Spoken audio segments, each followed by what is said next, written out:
So, Tony, for the second week in a row against 10-man opposition for a very long time, you failed to get the 3 points. How frustrating is that for you? Yeah, look, of course,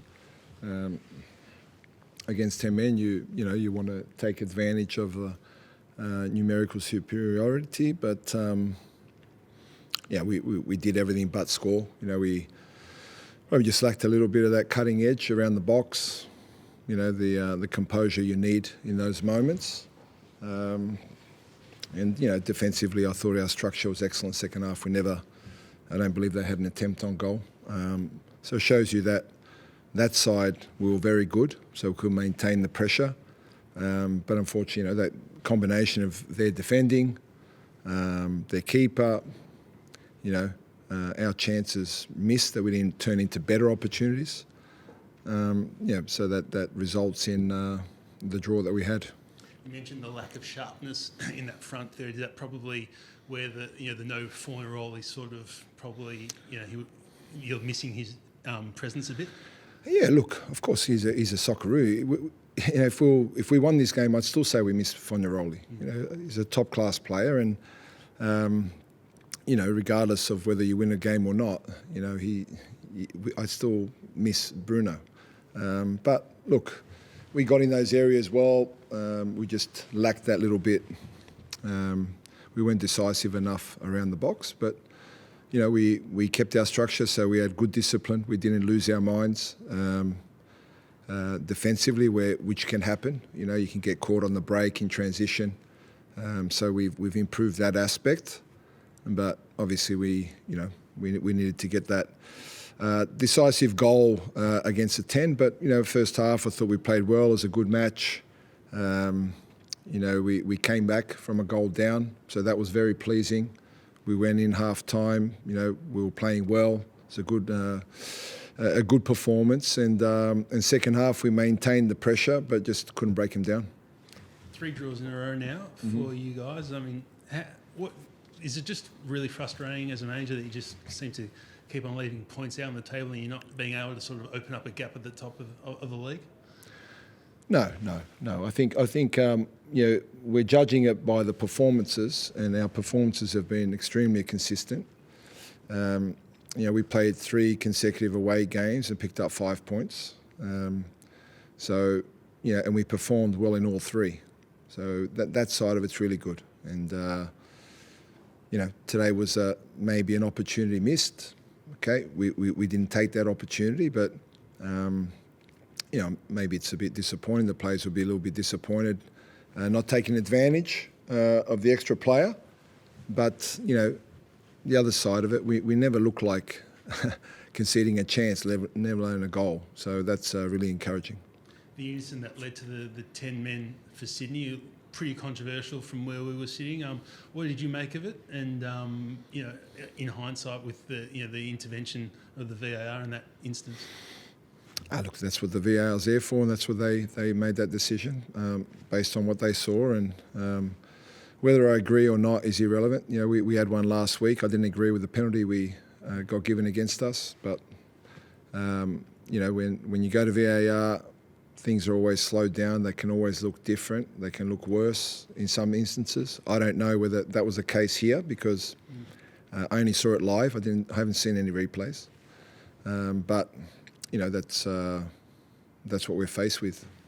I mean, it looked like both players were making a genuine battle for the ball, nothing malicious about it. Do you think, you mentioned what happened last week. Do you think, is the refereeing from a VAR perspective a little bit too technical and a bit too harsh the way it's going? I don't know. Could you tell it wasn't malicious from where you sat? I guess, from where we sat, it looked like it. You can never really read someone's mind, but it just looked No, but is that what you thought when you saw the incident? From tonight? Yeah, it looked like it. Yeah, from that distance, yeah. Yeah. Okay. I know what you're saying, but it's. Well, on can't the read someone's mind. Yeah. It's got nothing to do with the mind. It's the thing with VAR. It will still be human decisions because there's someone in the booth that's telling the ref to have a look. So it's a human decision, and then the referee comes over and makes a determination on what he has seen on the replay. It's still a human decision. So I've said it before. I prefer the referee made his call. whatever it is in terms of those incidents. But we may have had a fourth official today or last week for us that doesn't call the ref over to have a look. Again, they always tell us that players are different. You've got different types of players. You've got different styles within a game. Also, referees, they referee differently. So we have to accept that. And because of that, one fourth official will let it go, one referee will let it go, and another won't. And that's the variable that you get. Today we saw Nishan Valupale sort of step into that striking role today. Obviously, Chris Economides has taken that, and he also played the full 90. How do you think he fared sort of up top in a bit of a different role for him? Well, he's an attacking player that can play various roles. He's still young. It's the first time that he's been a starter. He started a lot of games this year, and I thought he did well. It's a different role, so different in terms of his positioning. He was dangerous throughout. Just needs to find that little bit of composure around the box, but that's not really determined by his position, because whether he's a winger or a 10, he'll find himself around the box, and he does that really well for us. So he knows where the goal is. He knows how to arrive in those areas, and the next step for him is to add that bit of composure when he gets in those good situations that he's creating himself. And Salim Khalifi obviously made his debut today. How do you look, obviously on the wing already, your guys are so stacked, you've got so many options. How do you almost look to make him a difference maker in this team? Well, today's his first appearance. He's had a couple of training sessions with us, and I thought he made a good contribution. He was positive. Obviously he needs to adapt to a different team, different way of playing. He needs to get his fitness levels up to be able to play our way of football. But I thought it was very positive from him, and unfortunate with a couple of the final balls, they didn't lead to a goal. Yeah. And Adama Traore, obviously stepping back into the team, really showed sort of his ability to cross on the left. Obviously, Jason Guerrier the past couple of weeks has played there. How much more helpful do you think it is for your team, sort of having someone at least left-footed on that left side whipping in those balls?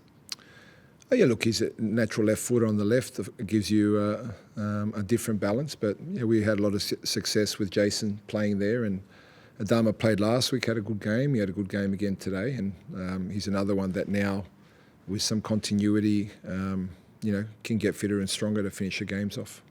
And just fundamentally on this team, obviously at least the last 2 weeks, it's maybe struggled to sort of break down that low block that sort of sat back and invited you.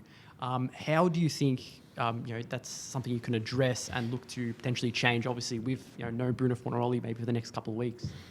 Yeah, I know we keep mentioning Bruno, and I get that, but you're the same guys that saw us as not having any options up front with a 36-year-old as a striker before the season started, and now we talk about how we can't do it without a Bruno. I think all players have different attributes, and we have a very mobile, young, not so much used to starting games front line. Daniel's new to starting games, Nishan is. So Zizou's new to our country. So they're adapting very well, and I'm happy with their progress. You can't buy Bruno's experience without playing. So Bruno's got the experience and the quality, and we've got young players with quality, just lack a bit of experience and know-how around the box, but the talent is certainly there, and we're happy with the players, and we'll pick ourselves up and next week go to Newcastle and try and get that win there. I just wanted to follow up on what you said about you're not too fussed about the draws, more on the results. We've seen the rule change this year that wins are now the first determining factor in tiebreakers. Is that coming into your mind at all as you get your eighth draw of the season? Look, of course, we'd prefer not to be drawing the games. That's clear. We'd rather win the matches, and we've dominated a lot of those draws without getting the 3 points. So you're right, we'd rather win the matches.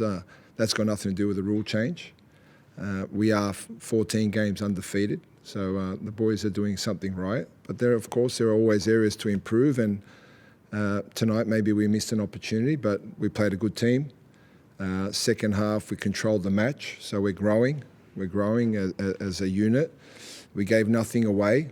We kept the pressure on without losing our minds and getting frustrated. And we'll keep working, and through the year, we'll work that we can make a difference in those moments in and around the box. Just wanted to ask what your thoughts on Ryan Teague's performance tonight and throughout the whole season. It's his first kind of starting season at senior football, and how far do you think he can go developing this year? Yeah, he's having a very good year. He's young with a lot of potential. We can see that. Again, another player that's adapting to not just starting, but having to repeat, get the consistency in training and games. And he'll continue to grow.